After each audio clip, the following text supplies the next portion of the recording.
Bueno, bienvenidos a todos a Tiempo Fuera. Hoy estamos con un invitado especial, Jake Cohen, jugador de Maccabi Tel Aviv. Well, first of all, Jake, how are you? Good, thank you. How are you guys? Excellent. Happy to have you great. here.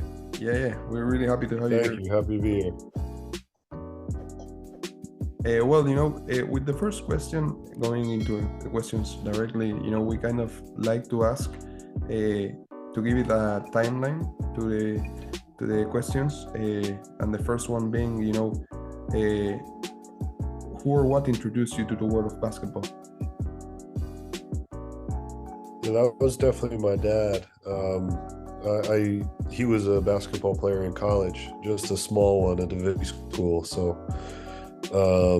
growing up with him and with my older brother, he was a basketball player as well. It was just something that was always around. We had the little, toy hoop in the basement. We had the basket in the driveway. So basketball was something that I've been around pretty much my whole life. Excellent. Do you remember at which age do you start playing? I mean, I think I was playing with a ball from pretty much the time I could walk. I have memories of playing with my brother in the basement on the little toy hoop. Yeah. And him and my dad, they used to let me score, but only if I would use my left hand because they wanted me to practice my hand. So for a long time now, I've been playing this game and enjoying every moment. Excellent. Right. And moving on in the journey, we can say that you get into the university. Do you play in the NCAA, if I'm correct, in Davidson University? How about that experience? Yeah, it was wonderful. It was something that, growing up in basketball, watching March Madness, it was always something I wanted to be a part of. And when I was a young kid, that was kind of just my goal. I wanted to play in March Madness. I thought that was the farthest I would ever go. That was the top of my dreams. I never really thought I'd be an NBA player or a professional in any way, but I thought maybe, just maybe, I can play in March Madness in the tournament, because that was something that me and my brother, we watched every year as kids growing up. We would always, find a way to watch the games. Even, the first weekend, all the games start at 10 in the morning. So find a way, during class, when I was in middle school and he was in high school, to watch the games. We'd have the radio next to our ear and stuff, not paying attention in class. That was how much March Madness meant to us. So finally getting there and then making it to the tournament my junior year was, one of the best moments of my life. And as for the college experience itself, it was amazing for me. It's the best 4 years basketball that I've ever had. And I've had a great professional career. It's just the friendships and the bonds that I made when I was in college with my teammates was really special. I mean, when I got married, half of my groomsmen, the guys sitting up there with me, were my college teammates. I've been groomsmen for my other teammates who've got married. So it's just a way of showing how close we were and how much we still continue to talk and care about each other. And that kind of thing is it goes beyond basketball. It's much more than that. We're like brothers now because of that experience. Excellent. That's great to hear. And when I first saw the college, I was thinking of a certain someone who played there, and you missed that person. I'm talking about Stephen Curry. You missed Stephen for a year. You were there the year he left. Yeah. So when I visited Davidson, he was the host on my visit. So he was the one that showed me around the school and told me how great it was. I kind of had a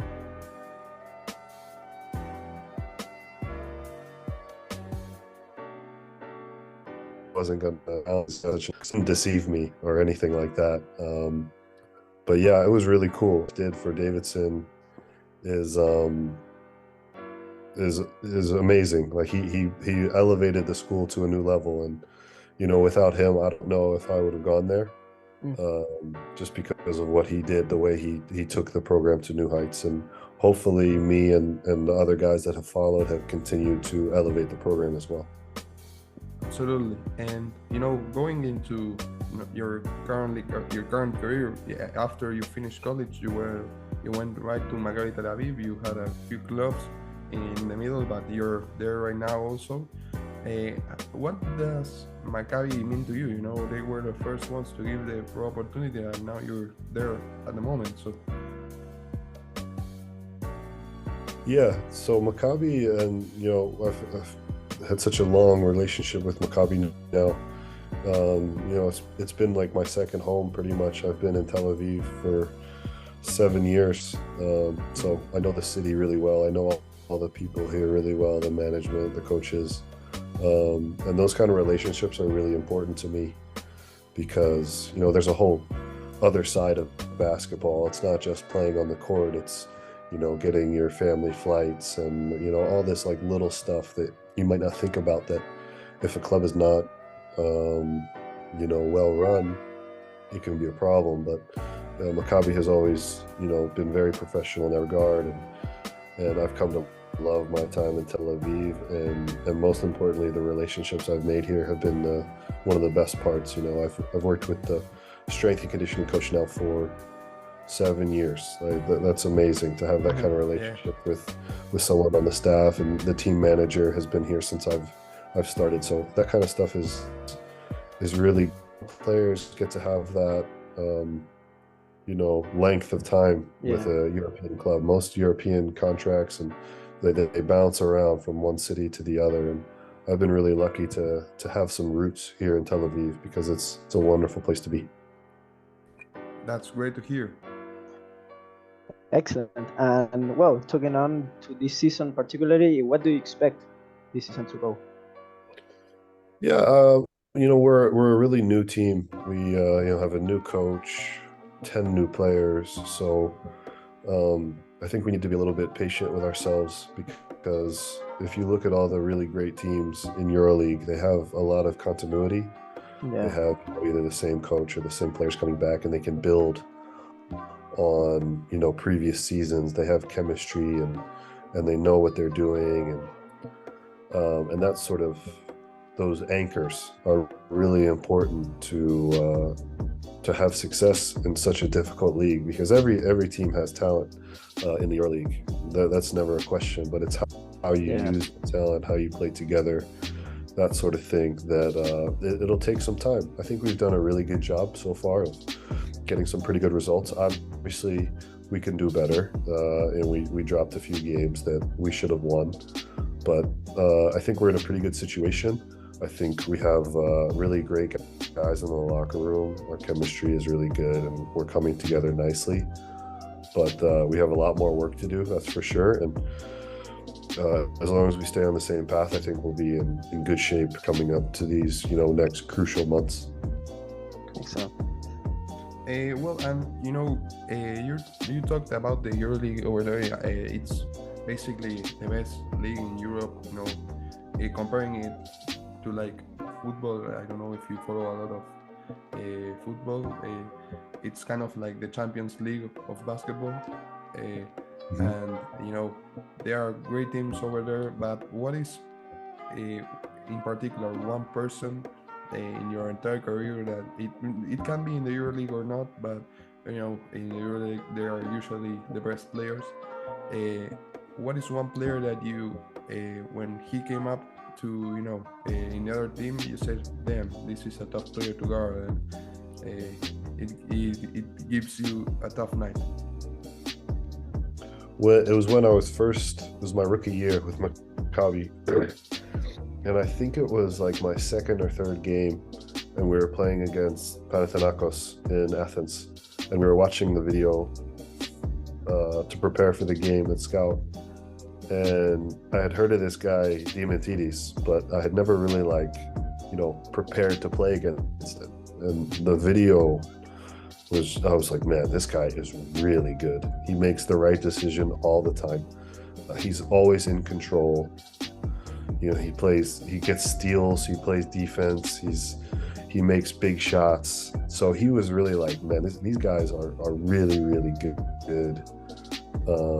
He was like the first guy that really sent me that message, because I remember just being like very impressed with his game and how, it was everything, like the mentality he had. He was, a great leader. You could just sense that, how well he led his team, and always, just making was amazing. So he was the one that opened my eyes to how good these EuroLeague guys are. Absolutely. I saw a couple of, I didn't see the games because at the time I think I was like 10, but I saw footage That's a of good him, reason. but and he's a great player. Yeah. Well, so him, and of course my rookie year with Maccabi, Maccabi won the EuroLeague championship with Tyrese Rice and Sofo and Devin Smith, and so we had a lot of great players too. Yeah. But when you're on the same team with them, I think you don't get the sense of appreciation of how good they are, because this is just the guy you play against in practice. It's not like you get used to. Yeah, exactly. You get used to it, but when they're on the other team, you can really appreciate what you're doing. So the combination of the great guys I played with, I knew they were really good from the first practice. Man, these guys are great. I'm gonna have to work really hard to play with these guys, for sure. Absolutely. Excellent. And also, Jake, we like to ask the players if is there a reason why they wear their number. In your case, number 15, if I'm correct. Yeah, so 15 was a family number. It's what my brother wore. My brother played American football in college, and he wore 15. So when I had the choice of what number I wanted to wear at Davidson, I had a few choices, and 15 was one of them. And because of my brother's association with it, I was like, yeah, let's try it. Let's try 15. It worked. It worked pretty well for him. Maybe it'll work well for me. And my college career worked out pretty good, so I've just continued it. Excellent. That's great. Oh, no problem. And one thing that we like to ask, just out of curiosity also, if there is one thing that before you retire you want to accomplish, maybe winning the EuroLeague or something like that. Yeah, that'd be great. I don't really think about big goals so much. I'm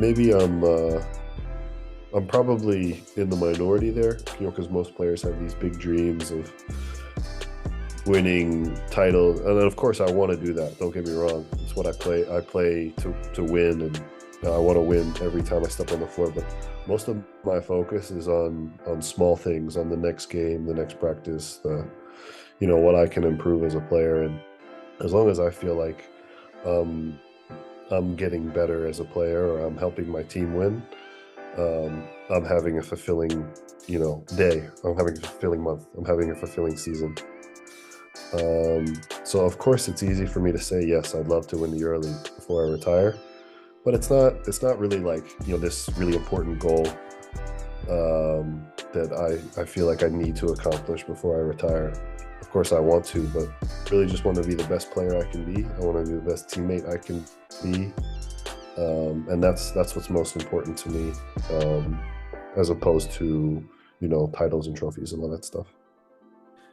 That's really not the usual answer, but it's really nice to hear that your goal is to be a better teammate and that kind of stuff, instead of some players tell my goal is to be in the NBA, and my goal is to be playing in a EuroLeague team and winning the EuroLeague, and your perspective as someone who has been in one of the best teams in Europe, or not Europe exactly, but in the EuroLeague, it's it's really nice to hear that.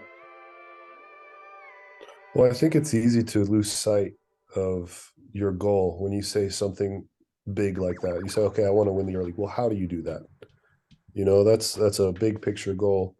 That's a result. I want to focus more on the process and not the result. The result will come as if I'm in a good process, if I'm being a good teammate, if I'm working hard, and that sort of thing. And I think a lot of times guys lose sight of the little things because they're focusing on a big goal. And that's one thing that I try to continue to do as a player, is to be worried about the process. If I'm worried about the process, the good results will come, the trophies, the accolades, and that sort of thing.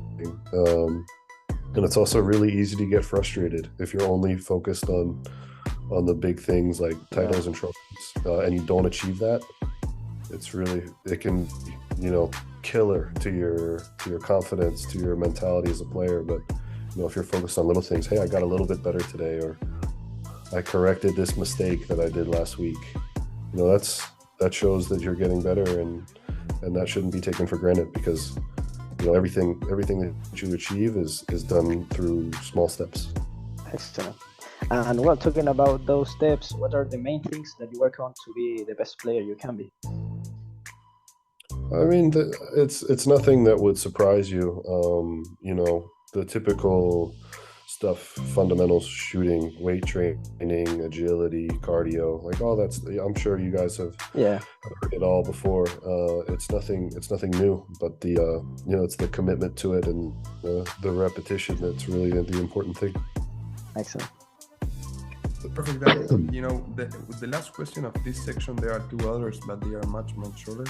The last question we like to ask is if you have like kind of any pre-game routine or of some sort, or something you always do before a game. I have I have my pre-game routine. If I took you through all of it, this would be a long interview. So let's just say I have a pre-game routine. It works well for me, and that's enough detail. I mean, it's really boring. You wouldn't enjoy it. You consider yourself skeptical in that way? I'm skeptical on most things. I don't know. Like, I wouldn't I'm a little superstitious. Don't get me wrong, but I'm not like crazy. Like, if my routine gets thrown off or anything, like if the bus is late to the game, like I'm not freaking out or anything. I just I have to adapt. I'll do a shortened version or whatever. But okay. I'm not super crazy about it. Perfect. Well, and I mentioned that we have another two sections. This section, the second one, is one in which the previous player we interviewed, in this case is Victor Gadaforza. He is now playing in the Netherlands, and he played for the Swedish national team. He left a question for you, and hopefully if you can afterwards continue like the chain and leave a question for the next guest, that would be amazing. And the question that he left to you is, what do you regret the most in your career? That's a good one.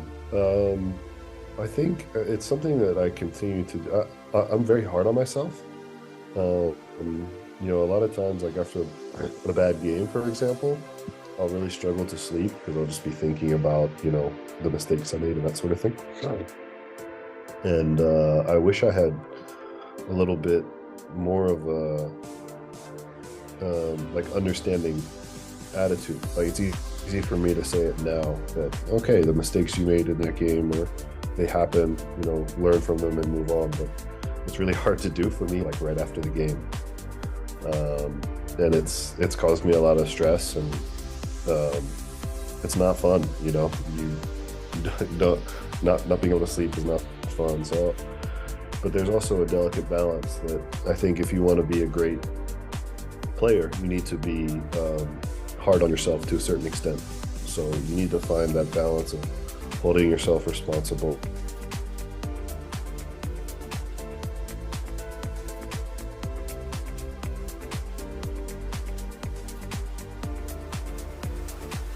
be perfect. So I think I regret being a little too hard on myself and having some negative, body image and negative self-talk. There have been times where I miss a shot. I'm like, oh man, I suck today. And like that kind of stuff is just, it's not helpful. It doesn't make you play any better afterwards. That sort of thing, it can snowball into negativity. It makes you look bad for your teammates. They see that I'm negative, and it's easier for them to get negative as a result. So that's what I regret the most, and it's something I continuing to try to improve as I continue my career. And the third section, I don't know if you want to introduce it a little bit. Yes, but the question that you want to leave. Yes. If you have any question. Yeah. So whoever you guys interview next, they'll have to answer this. Yeah. Okay. Well, that was a serious one. So let's say, what's the funniest thing that's ever happened to you in the locker room? Perfect. That's okay. Let's do a little bit more lighthearted one. Excellent. Yeah. And moving on to the final section, this is one of our personal favorites. It has nothing related to basketball, and it is called Flash Questions. So the faster you can answer, the better. And whenever you're ready, we go. Like trivia or what? It's kind of like I think that yes. A rapid fire question, more about yourself. It's not like we give you options of a question. It's like we ask you things about yourself that mainly have nothing to do with basketball. All right, let's do it. I'm ready. Excellent. Favorite movie? Wedding Crashers. Favorite TV show? The Office. Not including basketball. What sport do you watch or play the most? American football. Teammate you spend the most time with? John D. Bartolomeo. Favorite food?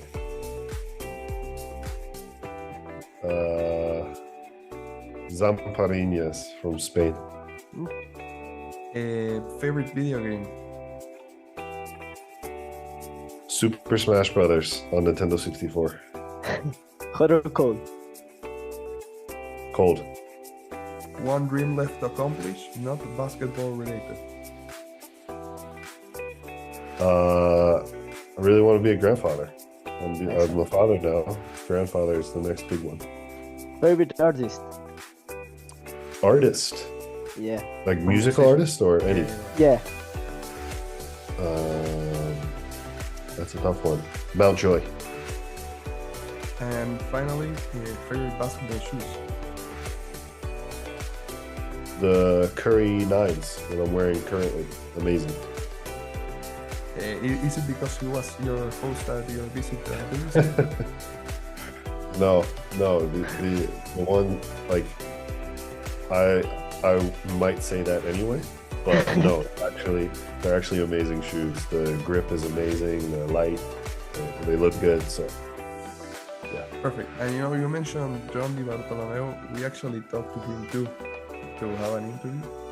So maybe the question you left is for John. I don't know. We have to talk to Rory Gladstone, and if he gives us permission, we will interview him next. So sounds good. John will be a good interview. He's not quite as smart as me, but he's a smart guy. So. Well, perfect. That's basically it. We really appreciate it. We appreciate you taking the time to be here, and we wish you the best this season. And we'll keep in touch. Thanks a lot, guys. It was really cool to meet you, and wish you guys the best. Thank you very much, Jake. Thank you very much, Jake. All right, take care.